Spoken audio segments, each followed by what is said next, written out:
நம்ம அந்தியூர் பத்திரகாளியம்மன் செய்த சிறப்பான ஒரு சம்பவத்தை பத்தி இந்த வீடியோல பார்க்கலாமா? அதுக்கு முன்னாடி என்ன ஃபாலோ பண்ணிக்கோங்க.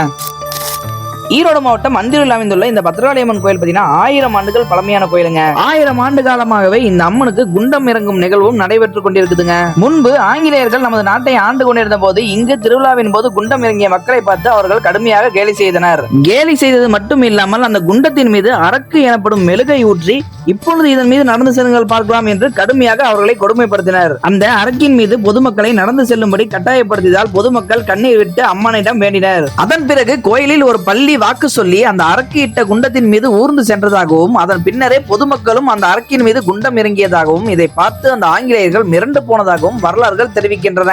அம்மனின் கோபத்திற்கு ஆளாகி ஆங்கிலேயர்களின் கண் பார்வை பறிபோனது. இந்த அம்மனின் சக்தியை உணர்ந்த ஆங்கிலேயர்கள் இந்த அம்மனிடம் மனமுருகி வழிபட்டு தாங்கள் செய்த தவறுக்கு மன்னிப்பு கேட்டதால் மீண்டும் அவர்களுக்கு பார்வை கிடைத்ததாக வரலாறு உண்டுங்க.